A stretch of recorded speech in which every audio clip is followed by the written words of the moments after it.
দর্শক আসসালামু আলাইকুম, কেমন আছেন আপনারা সবাই?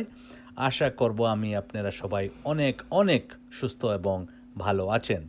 Welcome back to British Bangla blogs. আমি আজকে আপনাদেরকে নিয়ে আসলাম আমাদের ব্রিটিশ বাংলা ব্লগস কিচেন, এবং এই যে দেখতেছেন কত সুন্দর সুন্দর নাগা মরিচ, দ্যাটস রাইট, বিভিন্ন কালারের এবং বিভিন্ন রূপের নাগা মরিচ।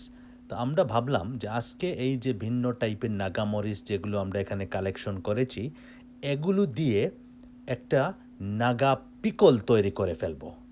তাহলে চলুন দেখি নাগা পিকল তৈরি করতে কি কি লাগে। সো প্রথম অবস্থায় আমরা এখানে নিয়েছি 1 কাপ মাস্টার্ড অয়েল, এবং এখানে আছে আপনার 10 থেকে 12টা পিলড হোল গার্লিক। আর এখানে আপনি নেবেন 1/2 কাপ অফ ভিনেগার, সিরকা। এবং এই যে জিনিসটা এখানে আমরা পাঁচফোড়ন এবং মাস্টার্ড সিড দুটোটা আমরা একসাথে মিলিয়ে অনুমানিক 1/2 কাপ। তারপরে আমরা যেটা করব যে আমরা এখানে 10টা গার্লিক আমরা এখানে চপ করে নিলাম, আর পাঁচফোড়নকে আমরা এখন লাইটলি ফ্রাই করব। সো বেসিকলি আমরা এখানে পাঁচফোড়নটাকে মিডিয়াম অ্যাশে রেখে আমরা এখানে এইভাবে আস্তে আস্তে ফ্রাই করে নিব। যখন আপনারা এটা করবেন আপনারা দেখবেন যে অসাধারণ একটা খুবই সুন্দর সুগন্ধ আসে। আর main thing to follow here is এই কালারটা আস্তে আস্তে চেঞ্জ করে বিশেষ করে মাস্টার্ডের। যখন দেখবেন আপনার কালারটা ইয়েলো থেকে একটু লালটি হয়ে গেছে, তখন মোটামুটি এটা ready. So then you get it down and you basically it's now ready for you to go to the next step. So আমাদের কালারটা এখন দেখতে পারতেছেন, এটা এখন নাইস অ্যান্ড ব্রাউন হয়ে গেছে। এখন আমরা এটাকে ব্লেন্ড করে নিব।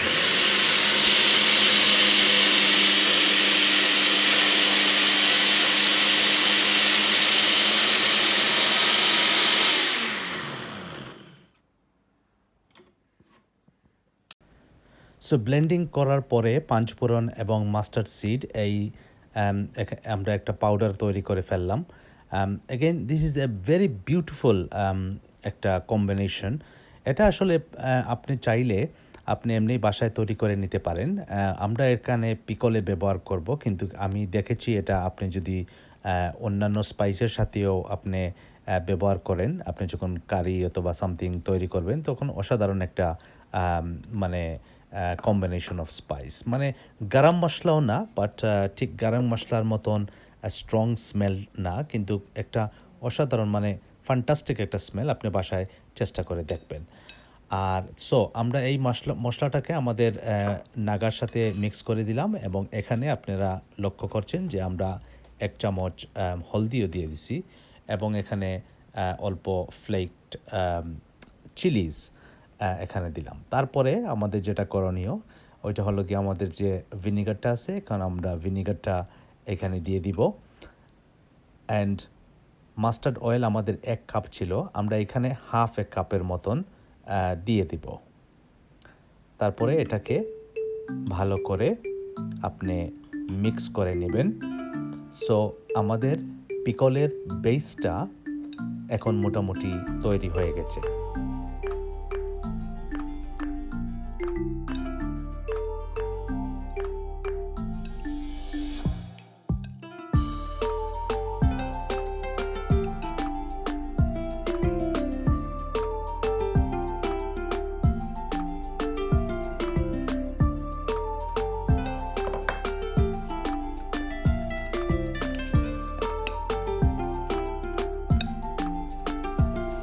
ওকে, সো রসুনটা দেওয়ার পরে আমরা এইভাবে আবার এটাকে একটু নেড়ে ছেড়ে এখানে রেখে দিব, এটা সোকিং করো। এখন আমি আপনাদেরকে আমাদের সেকেন্ড স্টেপটা দেখিয়ে দিতেছি। এখানে আপনারা দেখতেছেন যে হোল মেথি সিডস, এখানে মোটামুটি 1 টেবিল স্পুন অনুযায়ী হোল মেথি সিডস, আর এখানে 6 থেকে 7টা শুকনো লঙ্কা। আর আমাদের যে তেল, মাস্টার্ড অয়েলের যে 1/2 কাপ তেল যেটা রয়েছিল, এই 1/2 কাপ তেল আমরা এখন একটা গরম প্যানের মধ্যে দিয়ে দিব। দেওয়ার পরে আমরা আমাদের যে 10 থেকে 12টা অরিজিনালি গার্লিক ছিল আমরা 10টা ওইখানে দিয়ে দিছি হোল, আর যে বাকি দুটা আমাদের বাকি ছিল ওই দুটাকে আমরা চপড করে আমরা এখানে মাস্টার্ড অয়েলে দিয়ে দিলাম এবং এখানে আমরা এটাকে অল্পভাবে মানে একদম মিডিয়াম ফ্লেমে জাস্ট লাইটলি একটু মানে ফ্রাই করব। আর এটার সাথে আমরা আমাদের যে হোল মেথি ছিল মেথিটাকেও এখানে দিব, দিয়ে এটাকে আপনি লক্ষ্য রাখতে হবে যে একদম মিডিয়াম ফ্লেমে আপনি এটাকে লাইটলি ফ্রাই করবেন। এখন আমাদের শুকনো লঙ্কাটা আমরা দিয়ে দিলাম। সো এখানে আমরা এটাকে গার্লিকটাকে আমরা কালো হতে দেব না, just for maybe 1 minute maybe 2 minute maximum আপনি এটাকে ফ্রাই করবেন, জাস্ট সো দ্যাট এইটার মেইন কারণটা হলো গিয়ে যে গার্লিকের যে অ্যারোমা এবং শুকনো লঙ্কার যে সুগন্ধ এটা মানে অ্যাক্টিভেটেড হবে, আর অ্যাক্টিভেটেড হওয়ার সাথে সাথেই আমরা এটাকে অ্যাড করে দিব আমাদের চিলি নাগা মিক্সে।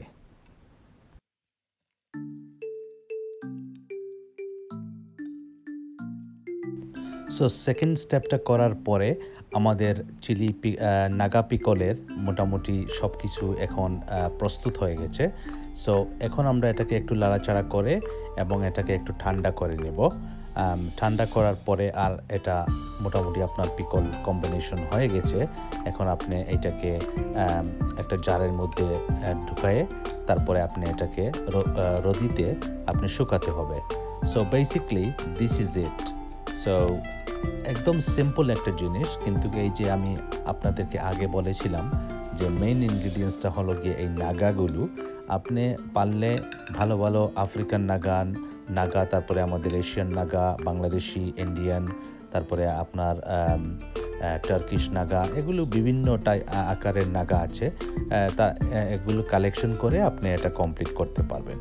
আর এই পর্যায়ে আসার পরে আপনি একটু লবণও দিয়ে দিবেন।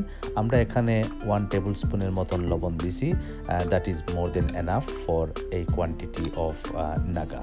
সো আমরা আশা করব যে এই যে আমাদের যে বউলে যে নাগাগুলো আছে এটাই মোটামুটি এই যে জারটা দেখতেছেন এই পিকলের জার, আমরা আশা করতেছি যে অনুমানিক আপনি ভালোভাবে 2টা জার আপনি ভর্তি করে দিতে পারবেন।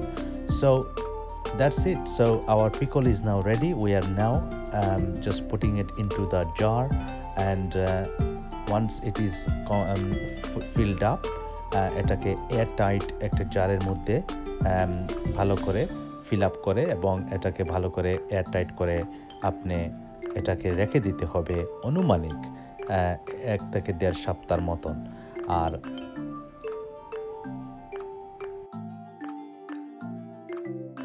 সো এইটার থার্ড প্রসেসটা হলো গিয়ে আপনি এভাবে একটা জারের মধ্যে এটাকে ঢোকানোর পর আপনি এটাকে রেখে দিতে হবে। আমি যে আগে আপনাকে যেভাবে বলেছিলাম অনুমানিক 2 সপ্তাহের মতন, এটা হবে গিয়ে আপনার third step. So our jar is now ready for preservation.